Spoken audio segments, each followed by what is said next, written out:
ஆவியில் வாழை இலையில் வேக வச்ச சூப்பரான ஒரு பால் புட்டு ரெசிபி பார்ப்போம். செய்கிறது ரொம்ப ரொம்ப ஈஸி, பயங்கர டேஸ்ட்டாக இருக்கும், உடம்புக்கும் ரொம்ப ரொம்ப நல்லது. ஆக்சுவலாக வாரம் ஒரு தடவை புட்டு சாப்பிட்டு வந்தோம்னா கொலஸ்ட்ரால் பிரச்சனை இருக்கவங்க, கல்லீரல் பிரச்சனை இருக்கவங்களுக்குலாம் ரொம்ப ரொம்ப நல்லது. அது எப்படின்னு இந்த வீடியோவில் நான் சொல்கிறேன். நான் இன்னைக்கு இந்த புட்டு ராகி மாவை பயன்படுத்தி செய்கிறேன். உங்களுக்கு வேணும்னா நீங்கள் அரிசி மாவு, கம்பு மாவு, உளுந்தில் கூட நீங்கள் பண்ணலாம். ஃபஸ்ட்டு ஒரு 1/4 டீஸ்பூன் அளவுக்கு உப்பு சேர்த்து நல்லா ஃபஸ்ட்டு கலந்து விட்டுக்கோங்க. அடுத்ததாக ஒரு 50 ml பால் தெளித்து விட்டு நல்லா மாவு ஈரமாகிற அளவுக்கு பிசைஞ்சு எடுத்துக்கோங்க. இப்போ இந்த மாவு இந்த மாதிரி சலடையில் போட்டு நல்லா சலிச்சு எடுத்துக்கோங்க. ஆக்சுவலாக இந்த மாதிரி சலிச்சு எடுத்து செய்யும் போது புட்டு சாப்பிடும்போது விற்காது, ரொம்ப சாஃப்டாக இருக்கும். கட்டாயம் இந்த ஸ்டெப்பை ஃபாலோ பண்ணி பாருங்கள். அது மட்டும் இல்லாமல் இந்த புட்டு நான் கேரட்டை பயன்படுத்தி செய்ய போகிறேன். ரொம்ப டிஃப்ரெண்ட்டான மெத்தடில் செய்ய போகிறேன். அதனால் கேரட் இந்த மாதிரி நல்லா துருவி எடுத்துக்கோங்க. அடுத்ததாக நெய் சேர்த்து இந்த கேரட்டை ஃபஸ்ட்டு நல்லா வறுத்து விட்டுக்கோங்க.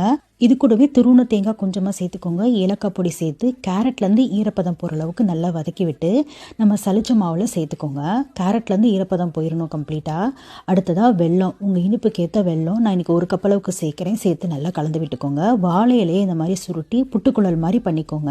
இந்த மாதிரி வாழை இலையில் போட்டு செய்யும் போது புட்டு நல்லா வாசனையாக இருக்கும், ரொம்ப சாஃப்டாக வரும்.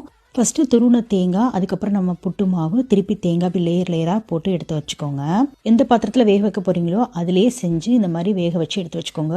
இந்த மாதிரி வாழையிலையில் பண்ணுறது எக்ஸ்ட்ரா வேலைன்னு நினச்சிங்கன்னா புட்டுக்குள்ளேயுமே நீங்கள் பண்ணி எடுத்துக்கலாம். அந்த மாதிரி நம்ம வாழையிலையில் பண்ணதை ஒரு 10 to 15 நிமிஷம் வரை மிதமான தீயில வேக வச்சு எடுத்துக்கிட்டிங்கன்னா சூப்பரான புட்டு ரெடி ஆயிரும். ஆக்சுவலாக புட்டு சாப்பிடும்போது நம்மளால உடனே முழுங்க முடியாது. நல்ல உமிழ்நீரை பயன்படுத்தி தான் நம்ம மென்று முழுங்குவோம். அந்த மாதிரி உமிழ்நீரோட உள்ளே போகும்போது நம்மளோட கல்லீரலில் இருக்க கல்லையும் கரைச்சி நம்ம உடம்பு